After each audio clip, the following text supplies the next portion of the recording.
Pre matric అలాగే post matric స్కాలర్షిప్కి సంబంధించి కూటమి ప్రభుత్వం 2,137 కోట్ల రూపాయలని 2025-26 ఆర్థిక సంవత్సరానికి సంబంధించి అయితే కేటాయించింది. అంటే రీఎంబర్స్మెంట్ ట్యూషన్ ఫీజు అలాగే మెయింటెనెన్స్ ట్యూషన్ ఫీజు ఇవన్నీ కూడా ఇందులోనే ఉన్నాయి.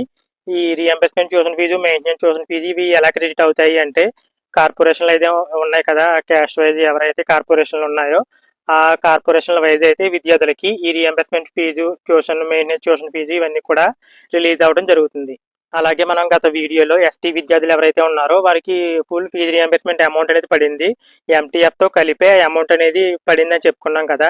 ఆ అమౌంట్ అనేది ఎవరి అకౌంట్లో పడింది అంటే రియంబర్స్మెంట్ ట్యూషన్ ఫీజు వచ్చేసి కాలేజ్ అకౌంట్లో పడింది. మెయింటెనెన్స్ ట్యూషన్ ఫీజు వచ్చేసి జాయింట్ అకౌంట్లో పడింది. ఇక్కడ రియంబర్స్మెంట్ ట్యూషన్ ఫీజు అంటే మీ ఫీజు రియంబర్స్మెంట్ అమౌంట్ అనేది నేరుగా కాలేజ్ అకౌంట్లోకి అయితే పడింది ఎవరికి, ఎస్టీ విద్యార్థులకి. అలాగే వారికి వసతి దీవెన, మీకు అలా చెప్తేనే అర్థమవుతుంది. ఆ వసతి దీవెన ఎంటీఎఫ్ అమౌంట్ అనేది ఎవరి అకౌంట్లో పడింది అంటే స్టూడెంట్ అలాగే మదర్ ఇద్దరికి కలిపి జాయింట్ అకౌంట్ అయితే ఓపెన్ చేశారు కదా, ఆ జాయింట్ అకౌంట్లో పడడం జరిగింది. దీనికి సంబంధించి రియల్ ఆఫ్ ఏకా అని చాలా మంది డౌట్ అయితే ఉంది. ఎందుకంటే ఎస్టీ విద్యార్థులకి ఫుల్ ఫీజు రియంబర్స్మెంట్ అమౌంట్ పడింది అంటే చాలా మంది విద్యార్థులకు నమ్మబుద్ధి కావడం లేదు. దానికి సంబంధించి ప్రూఫ్స్ అంటూ పర్టికులర్గా చూపించలేను, కానీ మన టెలిగ్రామ్ గ్రూప్లో జాయిన్ అవ్వండి. అలాగే మనకి యూట్యూబ్ కమెంట్ సెక్షన్లో చూసినా మీకు చాలా విషయాలు అయితే తెలుస్తాయి. Thanks for watching.